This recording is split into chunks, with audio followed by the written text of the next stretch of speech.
Good morning, afternoon, and good evening, ladies and gentle people. Welcome here tonight. We are going on with week number 2 in the LPL Amateur League Winter Cup. I'm D-Swell, and I'll be bringing you all the action between our two teams tonight of Stormbat Esports and SGN Bucks. So, let's jump into it. I'm just going to be keeping an eye on the game. We are starting to get in lobby. Just pre-warning if I zone out a little bit, it's because I'm trying to keep attention to make sure we are in the lobby and the teams don't start on me. Anyway, so with tonight, let's start off with the Stormbats. The Stormbats, they've recently formed. They're a new team around July. We saw them here on this channel last week in their debut match in the LPL League up against Rambunctious Bears.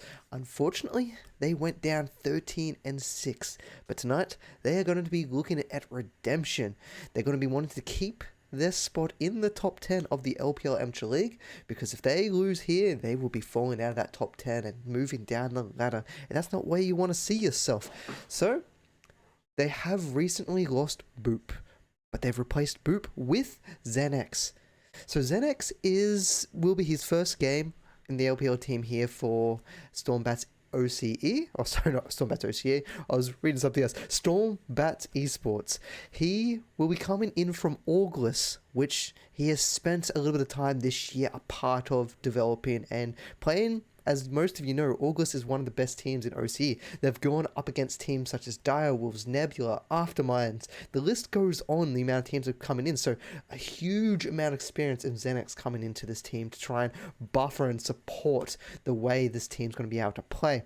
So he's also previously played on teams such as Bandits, which debuted earlier in this year.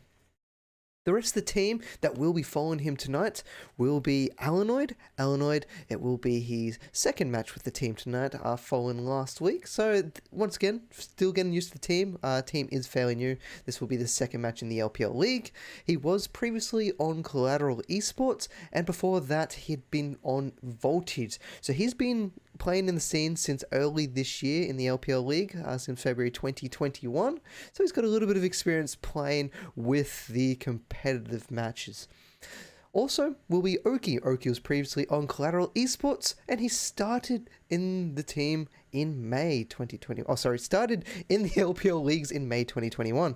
So what are these teams? Some of you might call them green because they weren't playing since October, September last year. Someone sent me a friend request. There we go. Just making sure I get that ready.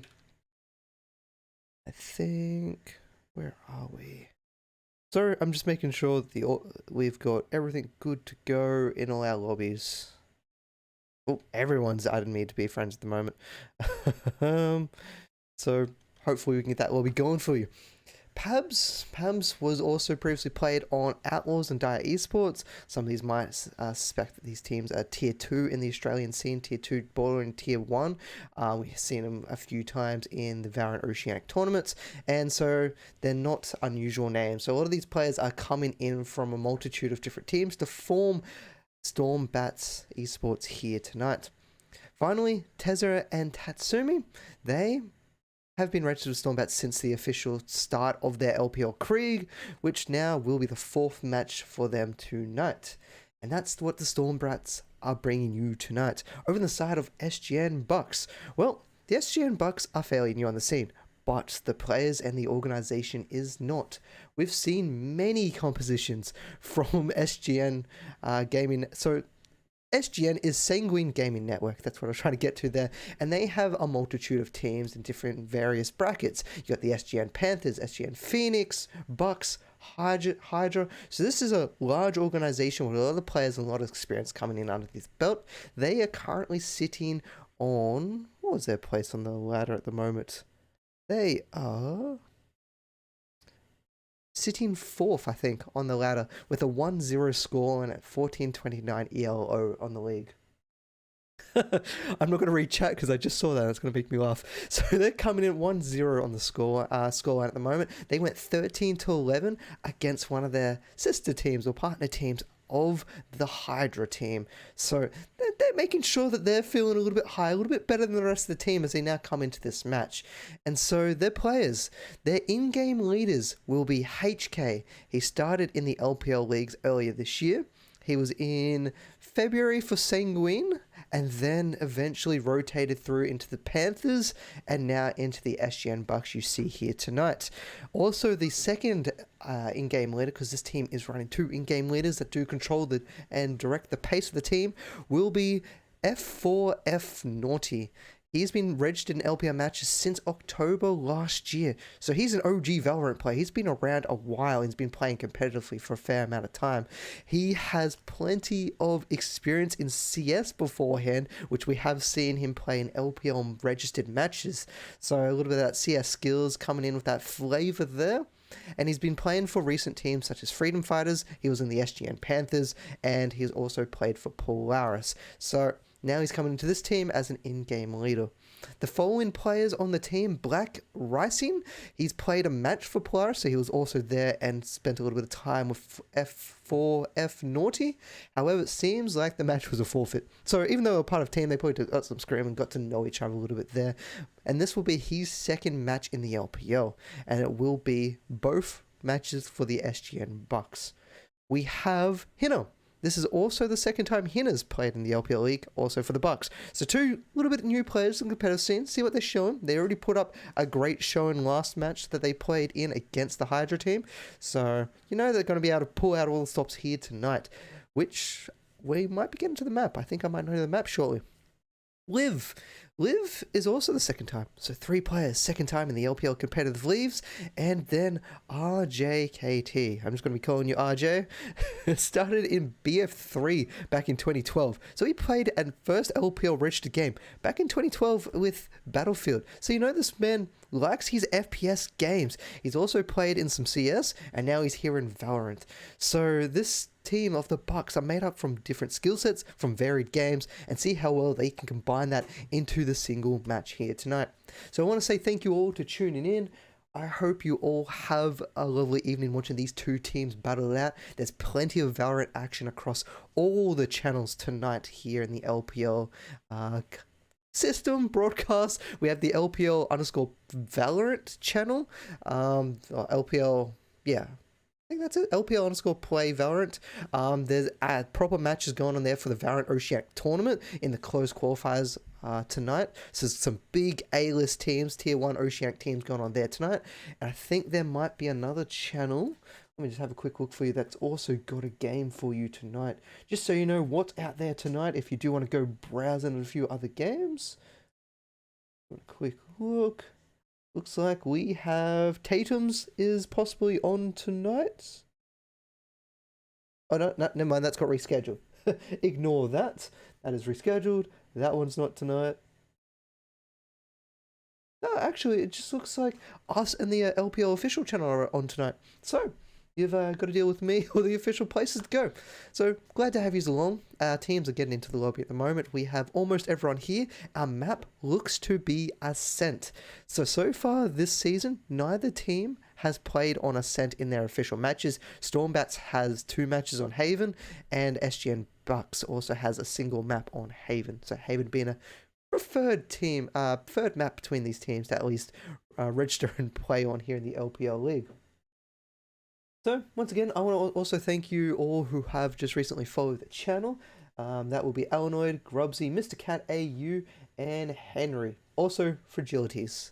Do a huge shout out to you guys for joining in. I do a lot of amateur, open, and evolution casting for Valorant, and when the Valorant Oceanic Tour is on, at least for the us community casters and broadcasts, I'll also do a lot of that action. And I play variety games off to the side, but no one really cares about that.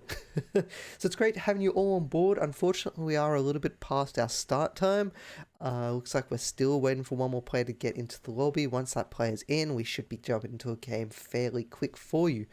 I am just going to make sure that my overlays are set correctly because I am worried that teams will start before I get ready for it.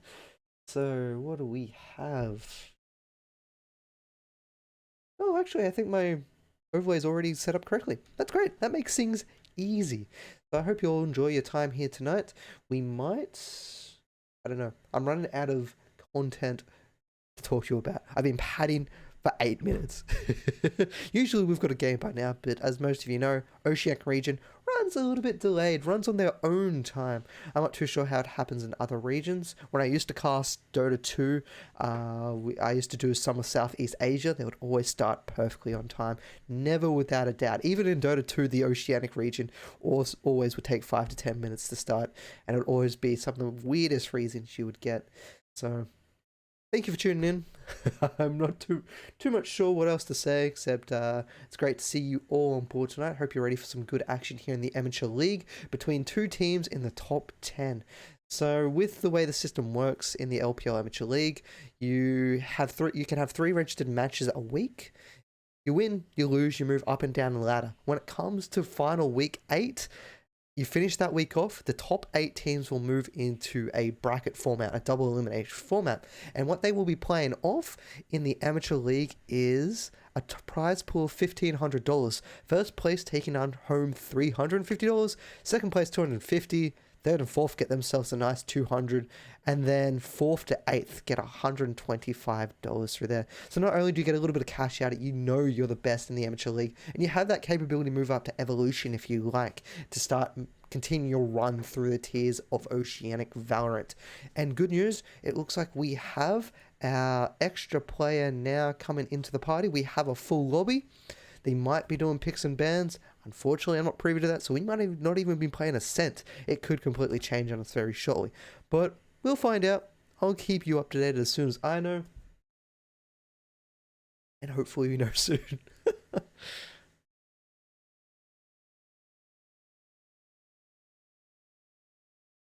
If you are interested at all getting your teams ready together, do hit our LPL_play on Twitter. You can keep up to date with all the ongoings in the LPL region and what they host, whether that be Valorant, Counter-Strike, Rocket League, Siege. I actually haven't watched too much Siege, competitive Siege. I've never played it. Actually, I played it once and it was terrible. Didn't quite jump back to it. But do follow them so you can keep up to date with all the competitive scene. Jump into the Discord so you can find yourself a team, maybe get yourself into the Open or Amateur Leagues if that is your style. The Open League is free. I think the Amateur League might have a buy-in into it. I unfortunately do not know at this stage. I should know, but I don't have the information in front of me at the moment. So, I'm still padding. Teams are still getting ready. A lot of the time we have Discord channels where all the picks and bans are being done. So, I don't get to find out all that information. But the good news is, players are readying up. I hope you're ready, because we're about to jump into the game. Okay, I say that, but they haven't started the game yet. Also, quick shout out to Sarah Skeen and Spike Van for following the channel. I do appreciate you guys. And to Ascent we go. Let's jump on into it.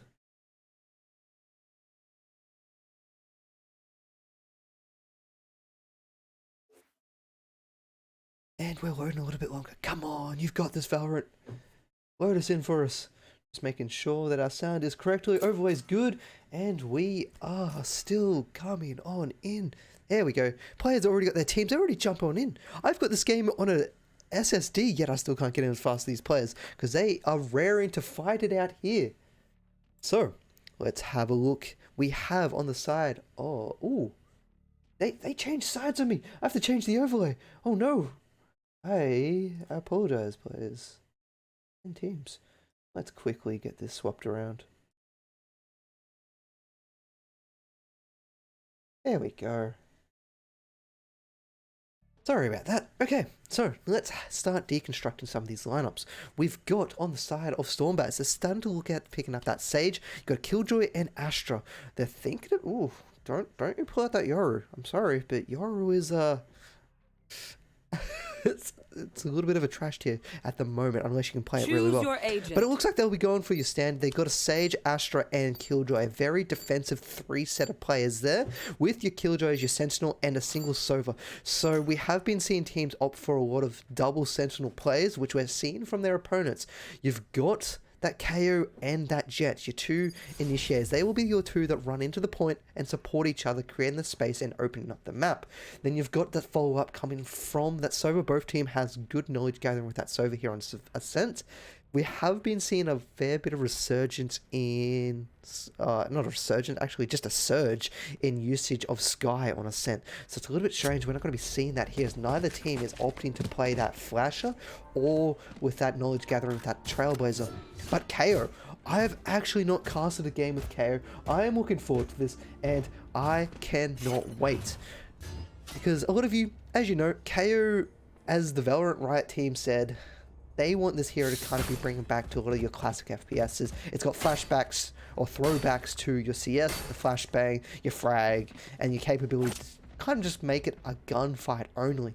So it'll be real interesting to see how that is utilized around the map, and how well they can effectively shut down an opponent's utility. Especially on defense, it will really mess with those site takes if you can void them using utility, smokes get down onto the point, and kind of creating that map open. So we are now into the game. Let's get underway here for week 2 for our first match of the week of Stormbats versus SGN Bucks.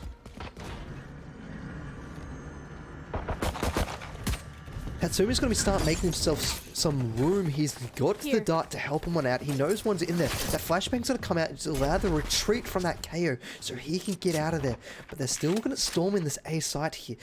Black Rising's going to be hiding down towards Wine, hoping to catch a little bit of backside of the head to grab that first kill. And it looks like Stormbats have said, nope, we've decided, we've created a little noise at A, we're going to B, let's rotate, let's see what openings we can find.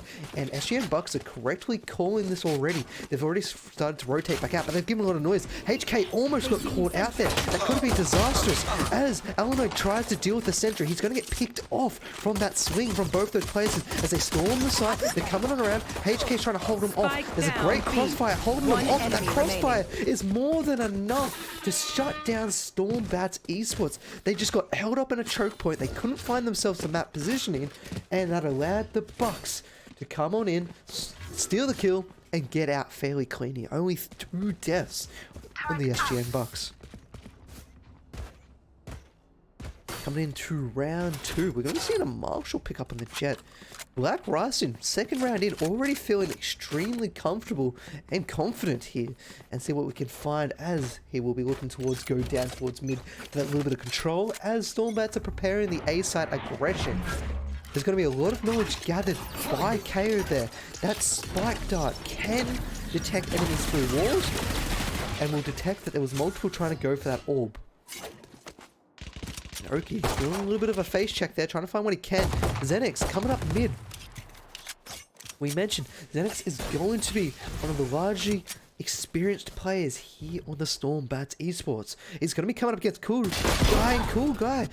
Well, RJ is going to be able to find out fairly easy. Tatsumi's onto site, trying to create a little bit of opening. They can't deal with anyone in the grass. Neither can the rest of the team on the A sides.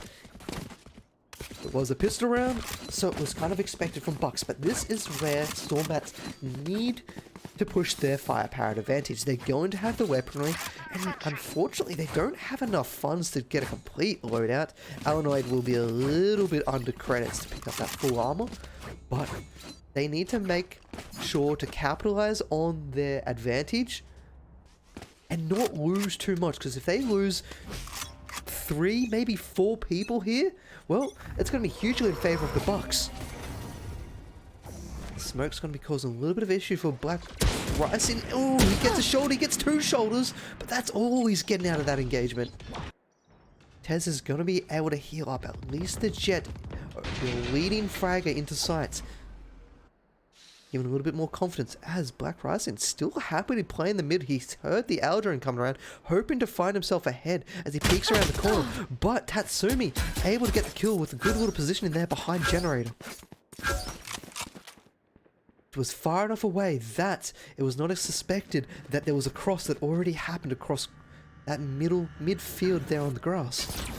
Xenix flashed up, gets taken down by RJ. RJ gets another suppression, runs away, and they do not get that return frag, allowing RJ to get away unscathed. Ina's going to be playing a very tight angle here down towards tree. And it looks like Stormbats, they still want to get in here onto the site. Now we're going for it. What utility do they have for this? Illinois does have a recon dart. They do have 2 smokes available, and the 2 smokes go out. Recon dart goes down in hell. They're going to get a little bit of information. Can they deal with it? He does get 1 kill before he goes down, so it's a nice little trade coming from the Bucks. But now there's 2 firing up from top. Tatsumi, unfortunately, in the reload animation, but there's 2 very injured players up top. He gets 1, but Hina gets the other. Hina's only got a few hit points left to play with here. If he gets just a slight touch through that wall, he's going down.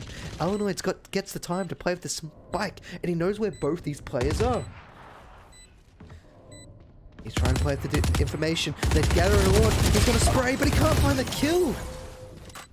The Stormbats, they needed to find this round. They got a spike, but they don't get the victory. They lose their weapons. They give up 2 towards their opponents. And now Bucks are going to have the full buy against the Stormbats economy round. This is going to start spiraling out of hand if Stormbats cannot at least do a little bit of economy damage to the Bucks here and pick up the next round when they go for that full buy. The Bucks, though, they are just looking solid. Their foundational skills, they know when to retreat and use the utility and wait for the rest of the teammates to come on in. Stormbats just can't seem to hold the site or get quite comfortable enough for the retake coming in from their opponents.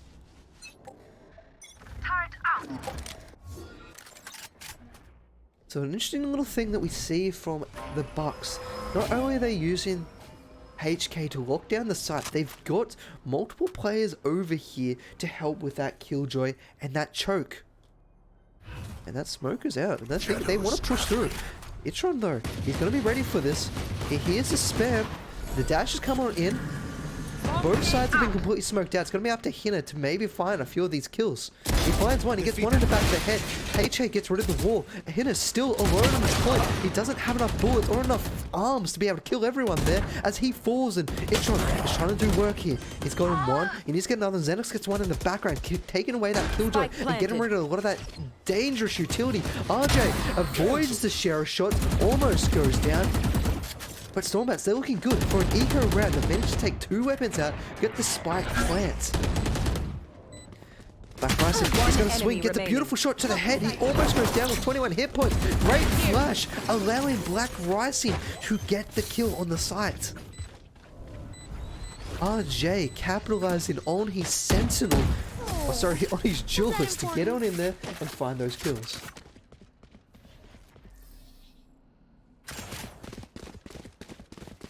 We've quickly reached round 5, 4-0 in favor of the Bucks. This is Stormbats' chance. Their best round so far is when they've been severely underfunded and underfirepowered. This start to spell a little bit of shift in momentum though. If they were able to get as well as they did last round and return frag here with their newfound firepower, the newfound confidence, can they get their first round win here on the ball? Itron's already got that paranoia ready. Hina and HK are already swinging around the corner to have a look. They know it, but Xenox get that first kill. That paranoia was not ready. They decided to back off and play a different angle, and it's going to be disastrous for them as that lockdown goes down and they're ready to get on site. They're still a little bit afraid to push through that smoke. And they're going to start from that Usher smoke up. The dash comes on in. Tatsumi gets double paranoid with the fellow of his team. So great paranoid there coming out from Itron. And Itron's going to rotate on the side. He sees one spike going, and he saw a second one down at the stairs. It's a lot of knowledge that he's been able to gather for the rest of his team. But what can they do with it? They might not suspect that one's still down in garage, and that one can rotate in a moment's notice. Itron's now starting to make his way onto his site, but it's going to be completely defended. Xenox also finds another kill off in the background. He's going to swing around. He gets another, but he finally goes down, leaving HK all alone. He gets 1, but he's got 3 more to find. This is going to be an impossible task for him here as he falls, and Stormbats gets their first round win here on Ascent. That time, they looked a lot more comfortable, a lot more solid, and their foundations were good. They lockdown allowed them to open up the site. Once they had a free site, they were happy to be able to absorb all the map that their opponents gave to them. SGN, Bucks, they just got held up. They couldn't get into the site. There was a lot of utility used. And then just on the backlines, Xenix killing that lurker coming in through Garage really allowed them an extra angle you generally don't have ability from to continue to secure that site. And really in the end, those little bit of advantages they found secured them around. And Tatsumi here making his way up with the rest of the team in mid. HK's going to be here. They used the wall to throw their opponents off guard with the paranoia. Itron doing wonders with his utility, but he's going to get shut down this time. He's going to be spamming, but he can't find the kill. Alanoid is going to take that freebie. They're happy to take this round. They do have a Hunter's Fury available, but this is not the site. That Hunter's Fury is really going to give you that strong capability and usage, because if you're trying to use it, they can push you quite easily. Black Rising says, I want to be using my daggers here. I've got an operator, but I'm not feeling comfortable with that as of yet.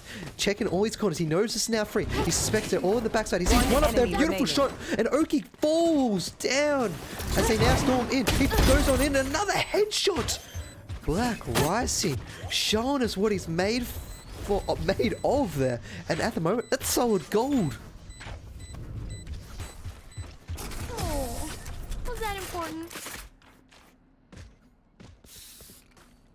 See, is my replay working? No, I did it too late. My bad. So, I need to contact Potato Fries. Potato Fries, if you're watching, we need to chat. I remember you mentioning a script that I can run to help the replay feature work a little bit better. We need to chat to get that going. So round 7 has approached us. Stormbats finally got their first round on the board with the Bucks. Return firing and taking the next round straight away. They're going to get the knowledge that there is at least one down here playing towards A. And Black Rising, he's still feeling confident here. The smoke has gone out as he sneaks on through. The Hunter's Fury has gone out, but he's going to get killed. Xenix finding the kills with that smoke, just giving him a little bit of room to look, but he just did not have the reaction speed. And with that, they're going to feel confident start moving into A. There's already a rotation coming from the Bucks, with Hina moving it into this mid position, potentially moving to A. He's trying to keep an eye on towards mid with a little bit of jump peaks. He's got to be careful though, because we've seen how well, if you give a little bit of space to Stormbats, especially Xenix, if he's playing around the area, he will kill you. As now the Astral Divide starts to rotate, segregate half the map and gets completely spammed through the walls. Those boxes seem to be so much more vulnerable after the recent patch. Spike planted. Now Hina's going to get the knowledge that there is 5, or at least 3 on site. Doesn't know where the other 2 currently are sitting. That should be enough for their teammates to start looking. The wall is down. Tess is going to rotate out. He almost gets himself killed. He's got a few hit points left. Tatsumi finding more kills over the backside now. Itron's the last one standing to try and find something here on the map. He wants to find weapons because I don't think he's going to get himself a round win here. He will go down as they double push into that smoke and pick themselves up another. Stormbats getting a little bit of momentum. Bucks might be feeling a little bit worried here. They're now onto a partial buy round. Going to be picking up a few sheriffs, maybe some light armor if it suits them. Itron, he's got so much fun. He could pick himself up a judge. Come on. Pick us up a judge and give us some action towards the garage. He's not going to do it. He's going to play it safe. Playing it smart. And RJ is loving this knowledge gathering capability from this dagger as it goes on through, goes deep. It's not going to land, not going to find anyone yet. It gives HK the thought to run straight down, but he's going to get instantly killed. He thought it was free. He thought no one was going to be there, but the Stormbats were in waiting. Now Black Rising, he's going to be holding over towards A site. He's going to start to look for an aggressive peek here. He goes around the corner, he misses the shot, he gets one though. He can't find the second, but that is some economy out of their opponent's hands. No, it won't. There's a resurrection there. They don't want to lose the funds. They don't want to lose their time on this match or their comrade. As now the slow comes out onto site.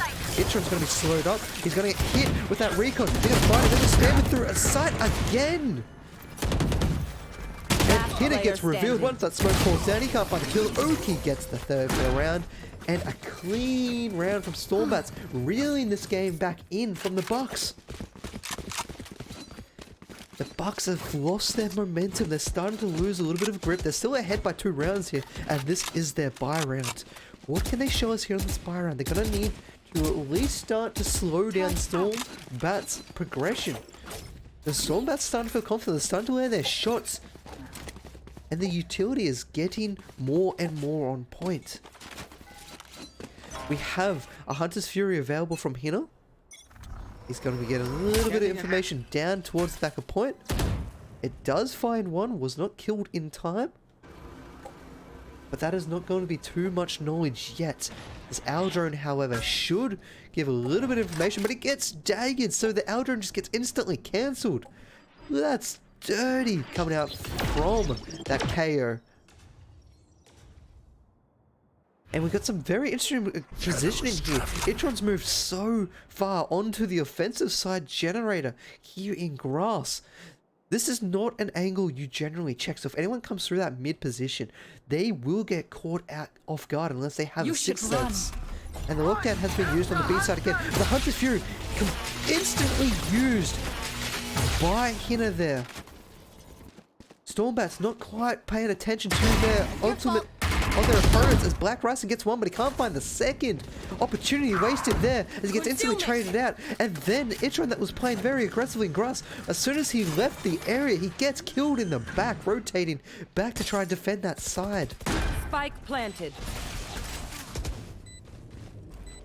Oki's getting prepared, setting up the smoke cover for the rest of the team. The Astral Divide comes on out, again locking off Heaven, giving Alanoid the peeker's advantage if anyone wants to jump on down. Alanoid's keeping an eye on out. The things come on out, he's going to get his recon out if anyone's come out. He knows another recon's being used. HK's trying to wait for the information. Oki spams through the wall with Alanoid's help.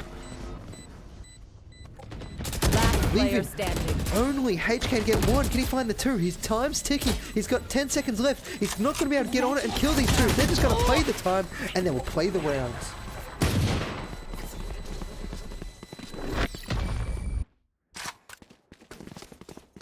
Move to the third consecutive round win in a row for Stormbats. Potentially looking full here as the Bucks go on to an eco round.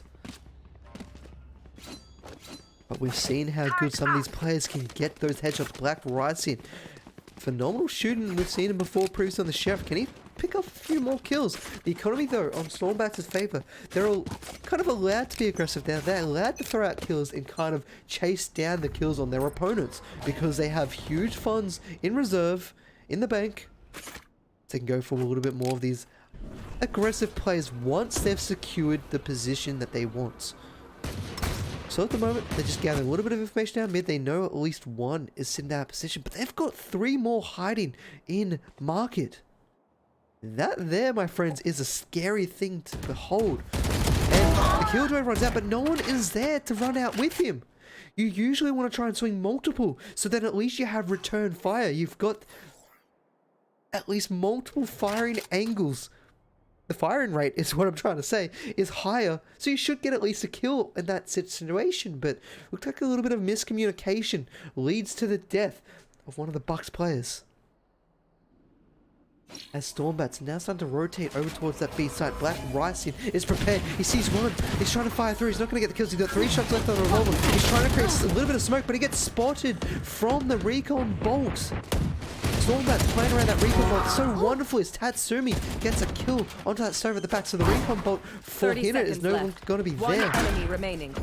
Xenox kills the lurker, and now Itron is all alone with the Sheriff. Can he find himself a kill? Can he at least get one weapon out? Yes, he can. He gets a beautiful headshot onto Xenox. He needs to find 4 more. He's got 5 bullets. He's feeling confident. He's feeling like he can do it. He's keeping an eye down. He knows one shot coming. There's a second one. He knows where 2 more is, but he's only got 2 shots left. There's 3 bodies. There's more than enough time. But we mentioned it. We said the Bucks, if they are given the chance, they can get those revolver shots, or the Sheriff shots, my apologies, off onto their opponents and clean them up, as simple as that.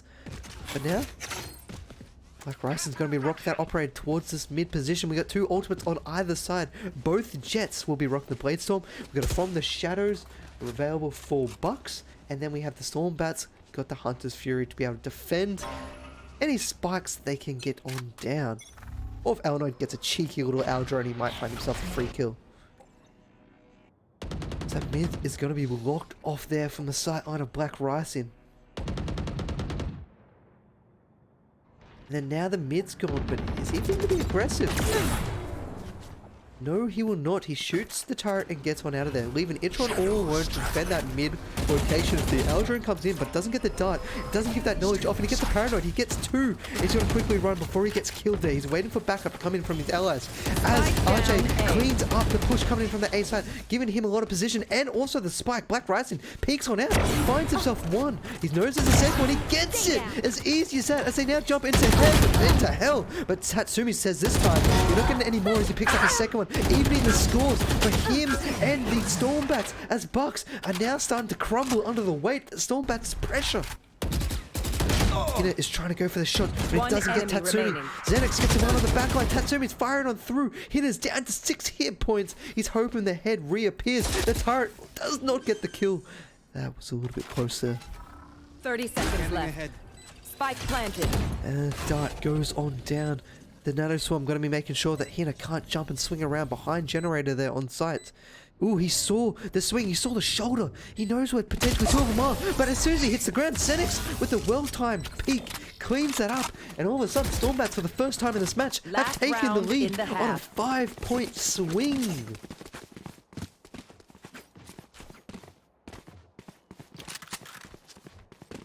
Bucks, they are now playing from behind. This is the first time in the match they've had to experience a score deficit. 5-6. They got 3 ultimates available, so do their opponents. A lockdown is there, but unfortunately for SGN, they do not have that Hunter's Fury. So that lockdown can cause huge issues. And they're going to be looking towards that B site. They love to use this lockdown so far, continuing at this B and keeping that pressure on them. And well, the Bucks, they're not afraid to take this position. Look how aggressive they're getting. HK, he gets on out. He pushes on in. Itron also there. They're going to be ready to swing and peek this very shortly. They're thinking about it. They're just waiting. Actually, they're just holding position. They do not suspect us. You can see that sign. They do not suspect that someone has walked through here. So if anyone does try and get a little bit of positional advantage here from Stormbats or get a little bit of peek knowledge down mid, they're dead. You know, just causing a little bit of distraction, saying, hey, someone's here at B-side. Keep your focus and knowledge on me. Forget about what's behind you. And Nitron doesn't have a paranoia, but he's throwing that smoke down, giving a little bit of cover for his opponents. The lockdown is now being used. The smokes continue being used. Itron's getting prepared. HK gives away his location, but he finds himself one kill to Spectre as the rotation out of the lockdown is trying to get another. HK gets another one. Hina goes aggressive. He finds himself one. There's only Oki and Alanoid left. But as I say that, Alanoid, the lone survivor, fake plants it, tries to take down Black Rising from the skies, but he cannot do it. Bucks with a dominant round. Switching sides. Ooh, that's the Bucks. They're not afraid at all. They got so far up in the faces of the Stormbats, they did not suspect it. And I absolutely love that. If you can suddenly pull out these locational strangeness, like you don't expect two players to be playing down what's that mid-link. You don't expect them to push through the smoke, push through the middle positioning, and just hide you and capture your, basically capture your souls stuck towards B main. But now the sides have swapped. Stormbats are over on the defense, as the Bucks will be showing us what they can do on their offense. They show they're a wonderfully aggressive team on the defense. Ooh, nice little recon bolt there. And we're getting a little bit of damage with those shock darts, keeping them from storming the site as of yet. But now those shock bolts are down. He gets hit by the paranoia. This jump comes on in. Black Rising. Beautiful triple shot to the face as Oki gets one in the backline, and Oki tries to make a run for it. He does get away, retreats successfully. Tatsumi is also killing from heaven. He's been locked down. He can't use his dash or any smokes, but now he's available to go in for that fight. He gets a beautiful shot to the head. The head's trying to appear to himself. The last one certainly gets one, but there's too many bodies to deal with. As Stormbats take themselves the first round and their first pistol round win of this match. Right there.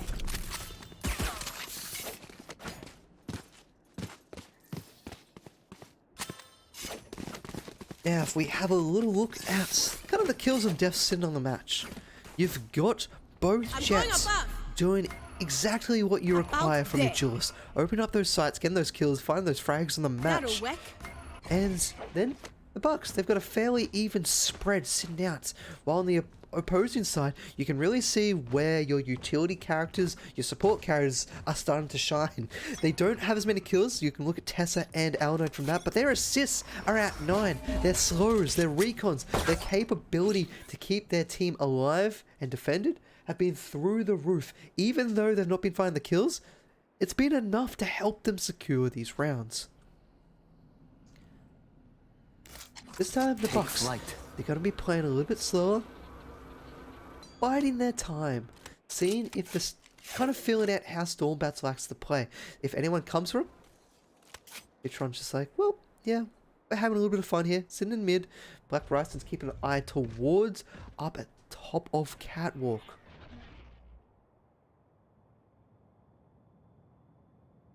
One of the key things they're trying to gather is how Stormbats like to play their defense. And they're not really seeing any movements out. They're not seeing any of these mid holds or overly aggressive locations.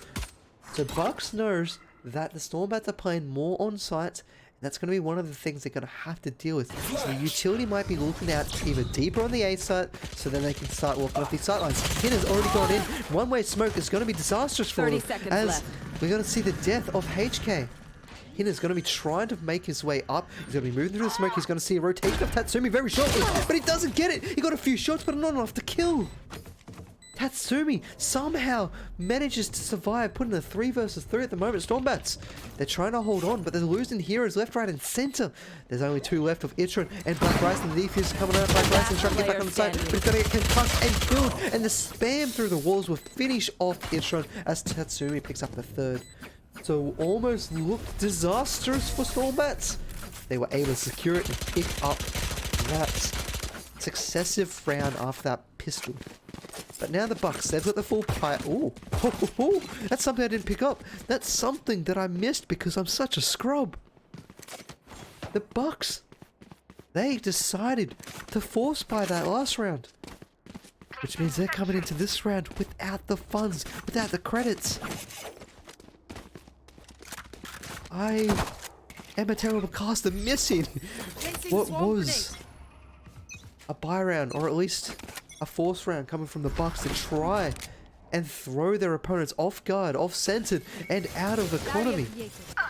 Cool guy, he's coming on in. The smoke's coming on down. He's going to get the knowledge that there is at least one. No, he doesn't. The knife gets destroyed before it gets to go off. There's so much utility being used down at the B site. No one can see in or out, trying to get kills through the wall. Xenix is still playing a very tight angle though. He's got his Spectre. This is where he wants to be. It's where the Spectre shines, at these close run and gun situations. You don't really want to be trying to take the fight over the 15-meter line because your bullets, you're basically shooting peas at that stage. Take flight. Illinois going to be up against an opponent coming up here on Catwalk. He's going to capture 2. And he knows they're coming on in. The smoke from his ally comes on down, but actually from his ally comes on down. But it's not going to be enough. He's not going to be able to retreat in time. They're pushing in fast. HK, he's going in deep up towards the defender side. Can he find the kills to go along with it? Oki's trying to defend. He does stop one of the offense coming onto side. HK is going to go down. He was going deep, but too deep. He misses the catch. He will fall as the spike goes on down. Oki, he jumps on down.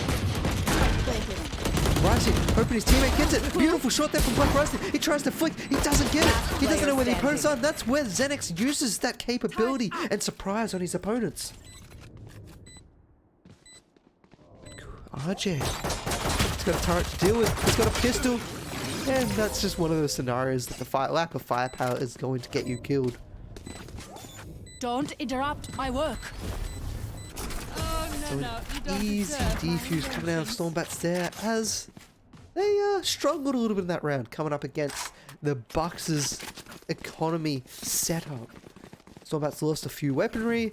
Their economy is looking, it's okay. They've got enough for a full buy. Someone's going to shout Alanoid some credits. Doing a Macca's run, and someone will be saying, yep, we'll pick up the tab. As now we see an incorrect use of the tactical pause. We saw a match pause timer instead of the tactical pause function. But we will be going into a tactical pause. It is a minute long, so hopefully they're recording it. Hold on. It's set straight off. Yeah, okay. I don't know what's going on. Wasn't any communication in chat. If someone accidentally pressed it, I don't know. But we got the Blade Storm up and running, and Black Rising's going for a run of his life. Can he find himself a kill? As the drone comes down on the A side. Oh, he sees one that's going to be hiding up towards glass. Or window. Rising's going to come up through. Oh, he sees the feet. He doesn't find the kill. He throws out a weird one-way again, but he's going to get killed. Hina gets himself a beautiful kill with the Hunter's Fury. The knowledge gathered from the jet allowed him to fire that direction and find himself two.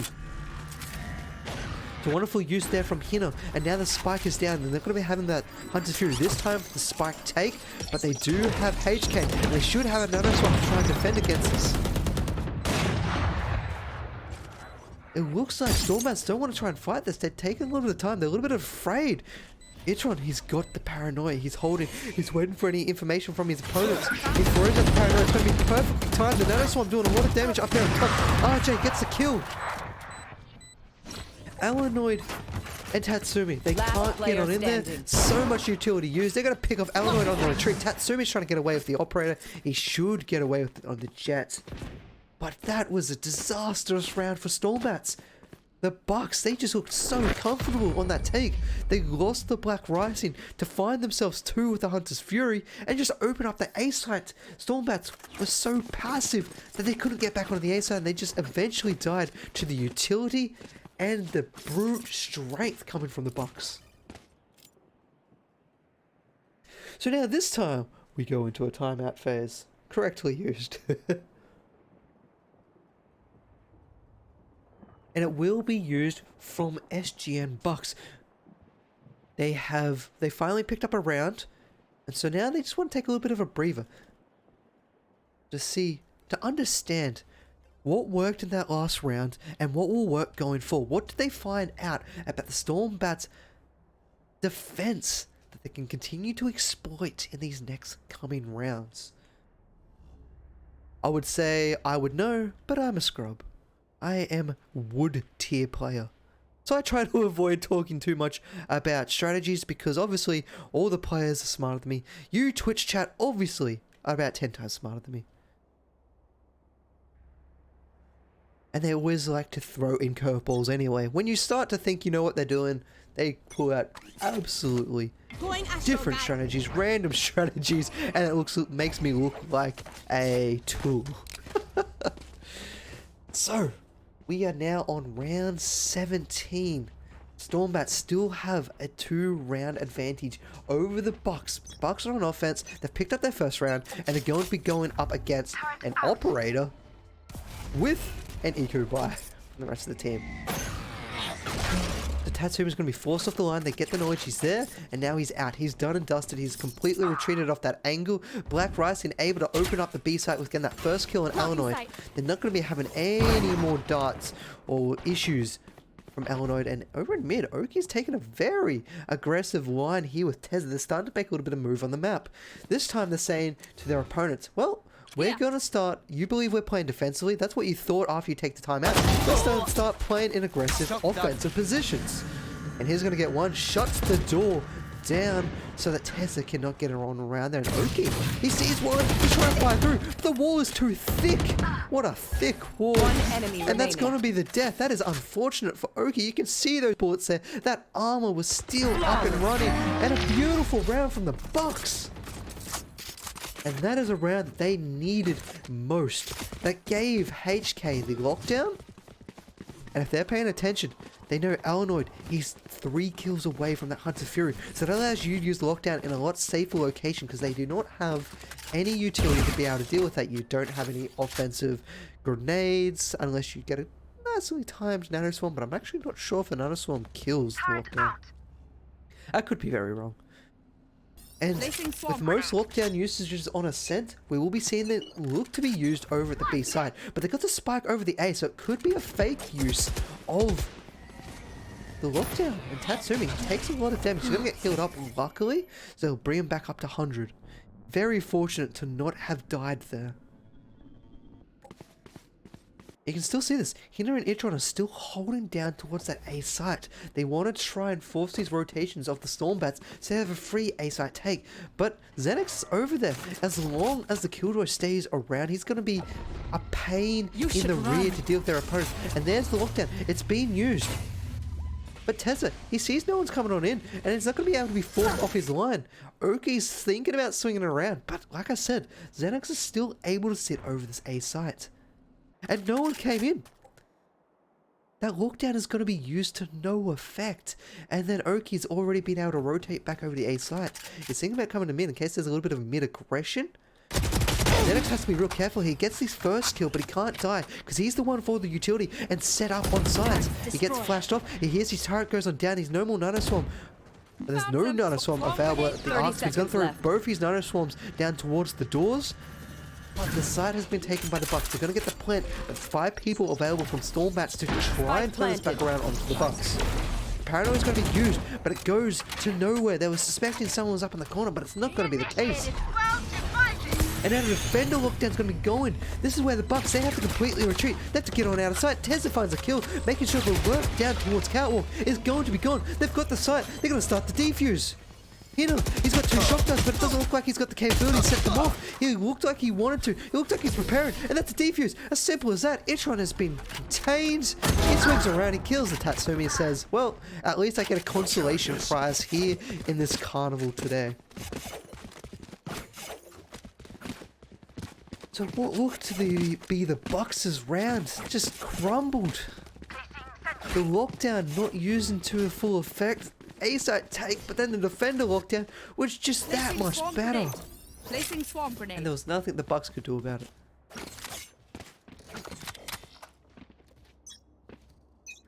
But luckily for the Bucks, they still have themselves a full buy. They can still bring the heat to the Bats.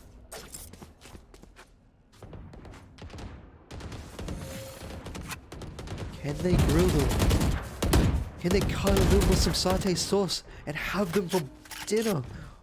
All of the Stormbats continue to weather the pressure, the Bucks are to a limit, and just creating madness for their opponents.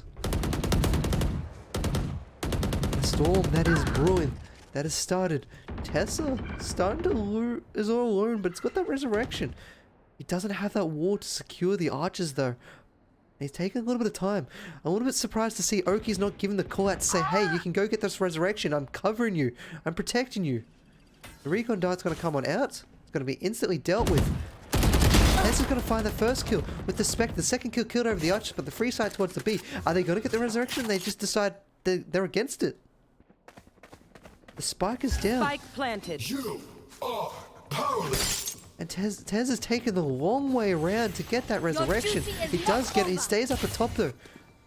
But that is 10 to 15 seconds that are wasted. Bucks are wondering where their opponents are coming from at the moment. They are prepared to go down with the spike.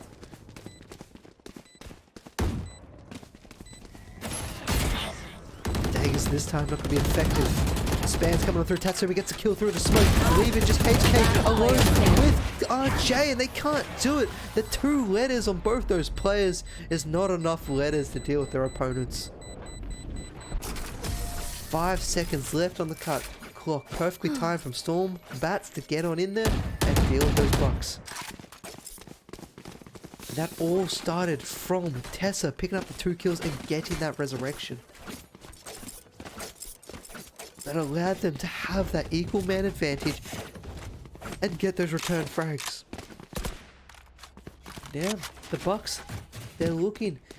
They're coming. They have to come from behind, and it's not going to look too good. He's getting his angles prepared. This is what I like to see. Should go to the heaven, I believe. Standing ahead. Oh, no, it goes up top of the site. So you can see generator. And he's got to get the kill. Hitter's looking for it. But he doesn't find the first shot. But he does get a clip, so he still knows one's at heaven. But that leaves Tatsumi here, playing behind this wall. They're going to spam, but they don't find him. The smokes are coming on out. The wall comes on out, but it's not enough to protect Tatsumi. Goes on down to the Black Rising, who picks up the second for the round. RJ goes up 4. Spike planted. Xenix is trying to rotate back on in. Illinois trying to get the shock darts, trying to do a little bit of damage as they retreat and get on out of there. Illinois gets hit with the paranoia. It's going to force them back off the line. And Xenix is now trying to come through the tree location, give them a little bit of crossfire, a little bit of setup. But there's 5 they need to deal with. Xenix actually deals with 1. They know one's still at Archers. They know that's a server, so they don't know where the other 3 are. Omen will not go down, leaving only Illinois left alive. He gets 1, but there's too many bodies. And the Bucks' much needed round comes on through for them. And actually, they have plenty of funds to deal with. Where did they get all these funds from? I mean, they have only won 3 rounds in this half, and look at them go. They can almost all buy operators if they wish. The Stormbats, they will be going on economy buy. Tatsumi's got plenty of funds, so it looks like he'll be saving up for an operator coming into the next round. As the Stormbats are feeling this B-side is the way they want to go. Illinois gonna throw out the recon. He finds 1 towards B main, and this is just a very fast push coming from Bucks. They are not waiting for that utility to be used, and they're straight back aside. Nitron checks the corners. He knows no one's back in. Sight is clear. Sight is free. Sight is theirs. Spike planted. And now a retake attempt from Stormbats on an eco round. Ooh, this is not looking favorable as Hinner's moving on up. I don't find himself too lined up for him to clean up. Tatsumi, Illinois, and Teza are the last ones alive, as they will slowly fall to the pressure of the Bucks. And the Bucks will probably exit the site and go looking for these kills. They don't need to worry too much. They now know there's a frenzy in the hands of Illinois, so they're going to push this pretty aggressively. They know he can't do too much. That is a clean round for the Bucks, as they now bring the game to 10-11. And they're rolling in the funds. They're going to be able to buy up the next 3 rounds if possible. So they've got all the funds underneath their belt. Stormbats, however, if they cannot secure this round, they could be looking at a 12-11 against them, where they're going to have to play the final round to keep their dreams alive, to win their, to pick up the 2nd win of their LPL amateur conquest.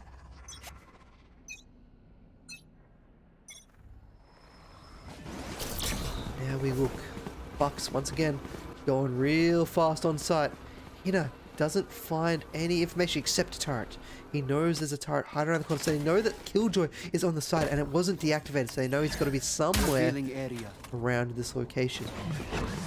And they're making their way on site. Gonna get sprayed down by Xenix. Xenix is gonna have to fall back after he gets disabled, so none of his utilities are gonna be able to be used. Hina is going to be narrowly avoiding getting hit with that Hunter's Fury. Illinois finds 2, and he almost gets more.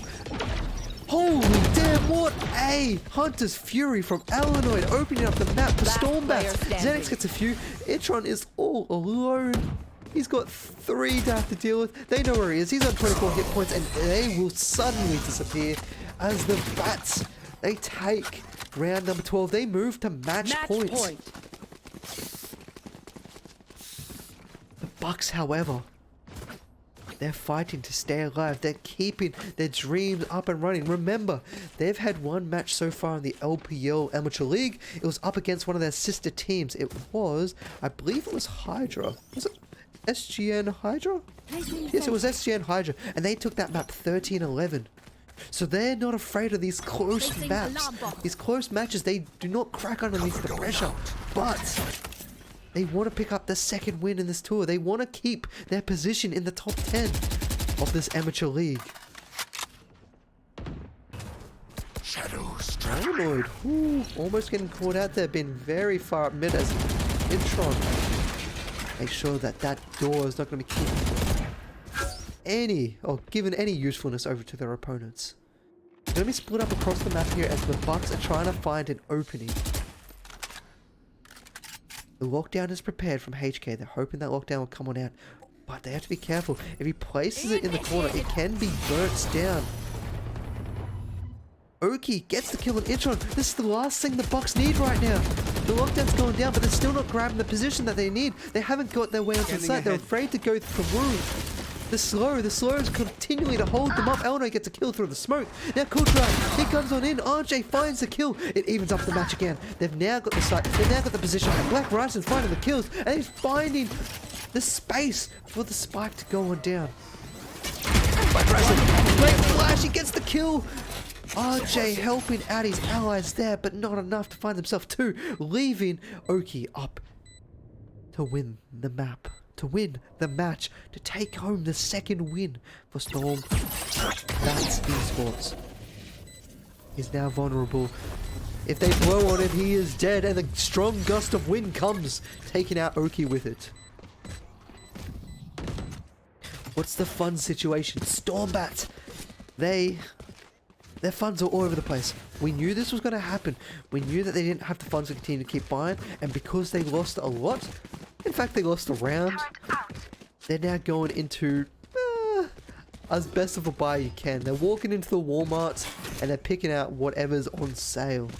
But they do have a few ultimates available. They've got the lockdown. And we've seen how effective Stormbat's ultimates are with Xenix doing a great site retake over the A.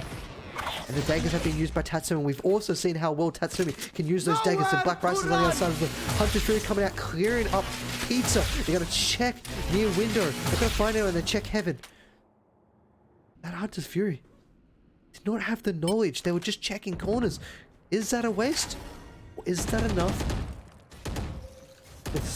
for the Stormbacks to get pushed off their lines and the Bucks push in their aggression? Is now they're waiting. Hitter looks away. He almost goes down. Xenix couldn't find the kills with the Phantom. The Bucks are still spread out across the map. They're still hoping that they can find that initial fragging kill. RJ or Black Rising, can they open up the map? They're your two leading site takers. But Hinner, he's making his move. He's pushing on and he gets the kill. Xenix gets 140 damage, and that's the Paladin. Oh, not the Paladin. That's the Phantom for you. It does not get the one-shot headshot kill. As now they're on site. Did Black Rising see Oki up the top? 30 I seconds don't think left. he did. Tatsumi, beautiful shot to the head. He gets one. Spike Evens up the planted. scoreboard. Stormbats, they're looking for their map win here. Can they get it? Oki now picks up another one. Tatsumi still being hauled off in towards tree. Hinner, he's got two shock darts, but does he know his angles? Can he line this up? He needs to play defensively. He's got a nice HK though. Protects Hinner's life. HK still playing in heaven. Utility being shot down there. He gets the double headshot. He goes for the third and he gets it. The Bucks, they're still in this map. HK gets the 4K. Switching sides. This is great Overtime. work. He protects his allies. He swings. He finds the two that cannot deal with him, and he comes on out and picks up that Sage. Woo. Overtime we go, Twitch chat. Bet you guys didn't see that one coming after the strong start from both these teams.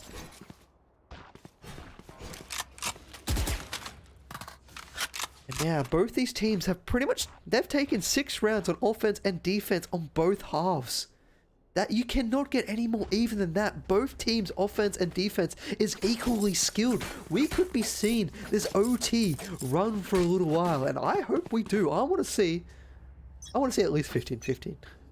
That gives us another 6 rounds. Suppressor. They're going to come out, cause a little bit of issues for that Killjoy. And they know at least one's there. There's no deep, fast, hard aggression coming, which means they don't need to rotate any agents yet. And RJ wants to get rid of that wall. In those instances where you get rid of the wall, you're going to be looking at playing more defensive angles, so then the allies can swing in coming from this tree location. Oki's going to get set up and prepared for that take. Inner's getting at least one bit of knowledge, with Tessa sitting forward back. Go near the offensive side. Both teams, now that we're in overtime, they're playing cautious. They're not afraid to wait for their opponents to come to them. Our spike carrier is Oh killed. no! Black Rising, he gets down, Illinois. Tatsumi goes down. The Bucks, they found himself too. This leaves the Stormbat. They have to pick up multiple Zenix. This is the way you want to start it though. He's picked up the one. If he knows that someone's around, he heard the footsteps. He gets hit with the paranoia, but he goes down and deep.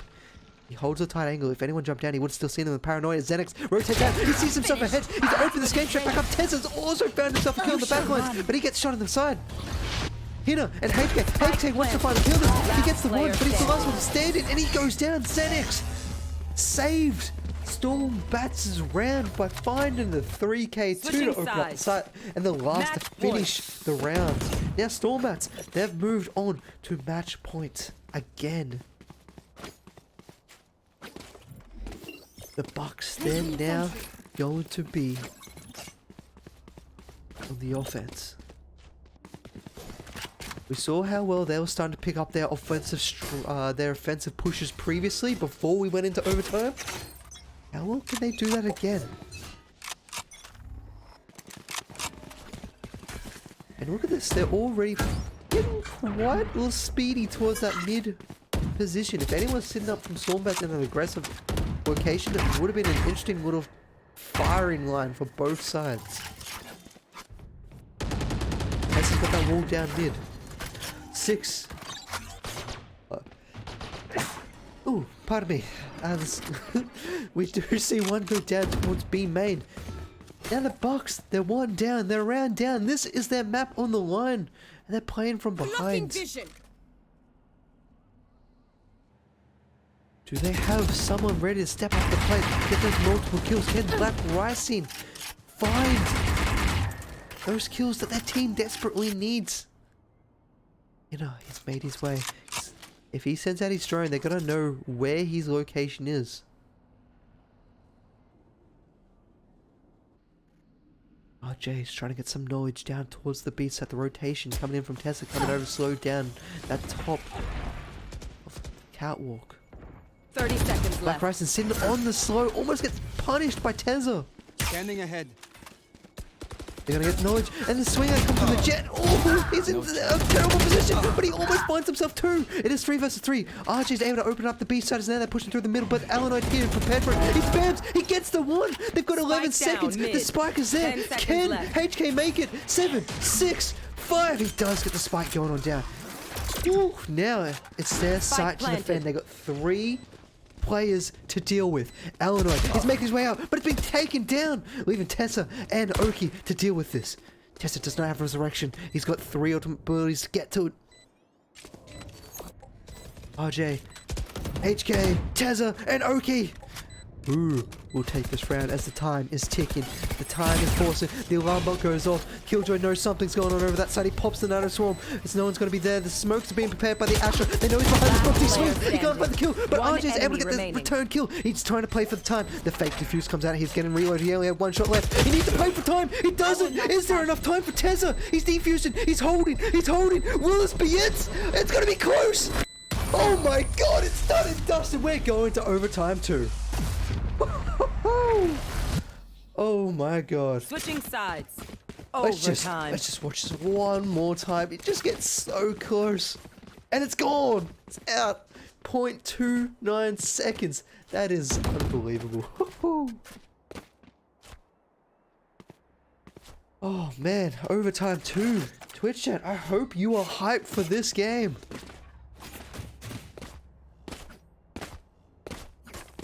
That was almost a misplay there coming from the Bucks. They needed to play for the time, and RJ stood out. He wanted to play aggressively, and it almost cost them the round and the map. In the end, it worked out well. It created enough of a distraction to pick up that round. Nice little paranoia comes on out, but no one's there. They do not see anyone. But Black Rising, ooh, he hears the noise. He knows someone's behind that box. He's thinking about spraying it. Unfortunately, the turret doesn't go there from ZX. But luckily, no death on either side there. A little bit of fire return there. And RJ and Black Rising, you both... Your entry fraggers are playing over this A side, leaving the more defensive lineup over towards the B, with Hina and HK holding down that B site.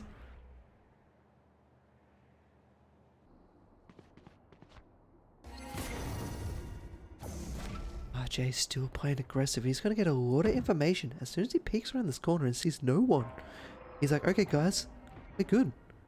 Rotate, get over to the B side. I'm going to continue to play up. I want to play this lurk frag. Work a position and see if I can grab myself a frag.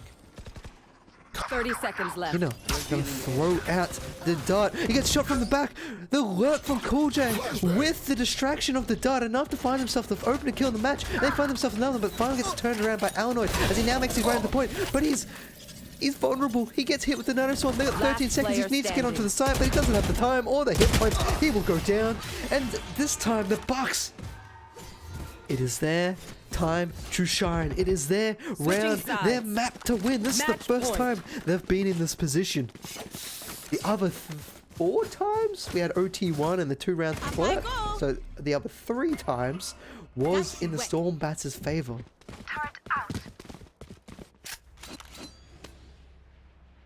Tatsumi going the naked operator route. Going to be bearing all. Will it be enough to shock the opponents into submission? Will the Bucks say, we've seen this all before, you got nothing to show us that we can't deal with? Tessa, that's the way you want to start the round. I have no idea where you got that. I got it straight down at Catwalk on the offensive side. You'll take those. You'll take those any day of the week. And then, but Nitron return Franks. But he's up against Tessa.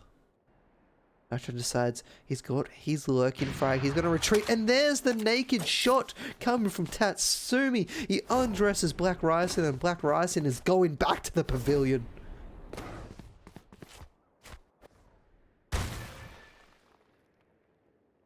Now, we're playing slow. We're playing cautious. We're playing quietly. We're trying to find some knowledge as the Bucks are making their advance towards the B sites. Tess is prepared. Tess is holding on. Tatsumi to get the knowledge that no one's coming down mid. But that's all the knowledge in the game. The paranoia came on out. So they suspect something's at B side and the rotation's coming on out very quickly. Tess is holding the angle, which gives the knowledge that Tatsumi can move on up. 30 seconds left. But Hina, he's playing on the lurk, he's playing on defense. The turret will give him any knowledge if anyone's coming from that back direction. Xanax checks the corner, checks the little cubby. He comes around the corner, he swings, he gets killed by Hina. But now they're going to be holding it. Tessa wants to go for the fight, and he gets killed from the side. They're all starting to fall. This could be the box map to win. This is them. They're up by 1. Hina runs around, but he gets killed. Okay, and Tatsumi, they're not done yet. They want to find this. Remember, Tatsumi doesn't have any armor. He avoids getting vulnerable. Oki doesn't find the kill. He swings, and that's it. That is done and dusted. And the Bucks come from behind, and they take the round. They take the map, and they take this victory in the LPL Amateur League. Woo! That was a game, my friends. What a game. What a showing from both these teams. They did not want to give their opponents an inch. Oh man, let's have a look at some of these first bloods. Hina and Black Rising with Xenix. These 3 players were on point. They were so ready to take a lot of these engages, a lot of these duels. I think one of the most surprising ones has been a Sova and a Killjoy getting a lot of your intro kills. Ooh, what a game. So I want to thank you all for coming on. I want to thank both these teams for the phenomenal game we saw. For SGN Bucks, they will pick up their second map win. They're going to move up into the top 5 of the Amateur League. So this is week 2. There's probably about another 20 games more to play, or 20 more games available. A lot of teams might only play about 10 of those allocated games. But at least they're in the top 5. They're feeling comfortable. They're going to start being a target for a lot of the other teams in the LPL Amateur League to take them down, steal that ELO, and make their way up in the amateur bracket. Unfortunately for the Stormbats, they will not be taking this game. This time, they will be losing it. They will be moving down. I think with this loss, it will put them somewhere around position 15. I'm not completely certain, but with the loss of ELO, they will fall outside of that top 10. With their second map loss, they are currently 1 win for 2 losses so far in this tournament. So, I want to thank you all for tuning in. It's been a pleasure to have you all along. I want to thank the teams for having me in broadcast their match. And I want to thank LPL Play, which is also where we're going to be sending you next, because we're not done with the Valorant action here tonight. There is more. Actually, is it still on? yes, there's more games here for you tonight. Not here on this channel, but in the Oceanic region in general. So, thank you for supporting the Oceanic region. Thank you for supporting these teams. Thank you for supporting me. Follow me if you want to keep up to date with some other amateur games that go on, Evolution or Open. I do quite like to bring those here and highlight those matches when I can, except Thursdays, because I have D&D on Thursdays. But thank you all for tuning in. We're going to raid another channel, so I'll shoot you over that direction. So if you're interested in more Oceanic region content, it's coming your way. So stay tuned. Thank you for tuning in. Stay safe wherever you are and have a good morning, afternoon, or evening. Bye for now.